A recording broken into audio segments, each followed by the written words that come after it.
అధ్యక్షులు ఈరోజు తెలంగాణ గవర్నమెంట్ గత నెల మార్చి 20 తారీఖు నుంచి ఏప్రిల్ 14 తారీఖు వరకు రాజీవ్ యువ వికాస్ అనే ఎస్సీలు ఎస్టీలు బీసీలు మైనారిటీలు అదేవిధంగా ఓసీలు అందరూ అప్లికేషన్ ఇచ్చింది.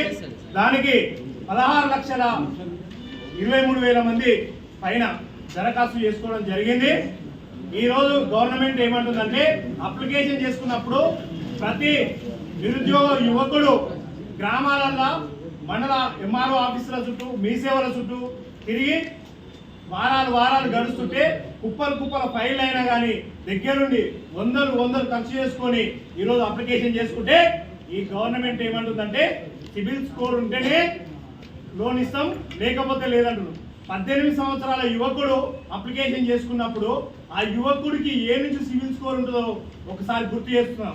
ఎందుకంటే ఇంత ముందు లోన్లు తీసుకొని ఆ లోన్లు నెలవారీగా కడితేనే ఆ సివిల్ స్కోర్ అనేది వస్తుంది.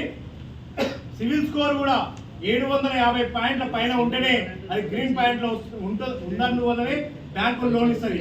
కానీ ఈరోజు ఈ సిగ్గుమాలిన ప్రభుత్వానికి సిగ్గుందో మరి లజ్జ ఉందో తెలియదు. కానీ అసలు నాకు ఈ 18,000 కోట్లే ఈ ప్రభుత్వ రాష్ట్ర బడ్జెట్ నాకు తెలియదు. నన్ను కోస్క తిన్నా, నన్ను నరక తిన్నా, బడ్జెట్ లేదని చెప్తాడు ముఖ్యమంత్రి మాట్లాడవలసిన మాటలేనా?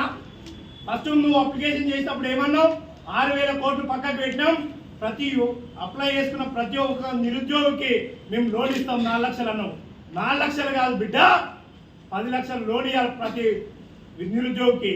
ఉద్యోగాలు అంటే ఎలాగో ఇస్తలేవు, కనీసం లోన్లు కూడా ఇవ్వకపోతే ఎందుకున్నట్టు ఈ గవర్నమెంట్? ఏం చేయనిక ఉన్నట్టు? అటువంటిప్పుడు నీకు చేత కానప్పుడు దిగిపోయి రాహుల్ గాంధీ కాళ్ళు సోనియా గాంధీ కాళ్ళ దగ్గర మొక్కుకుంటా ఆడవుండు. కానీ మా తెలంగాణ రాష్ట్ర గౌరవాన్ని నువ్వు ఢిల్లీలో కాళ్ళ దగ్గర పెట్టినామంటే ఏమనుకోవాలి? అందుకనే ముఖ్యమంత్రి గారికి ఒకటే సవాల్ చేస్తున్నాం.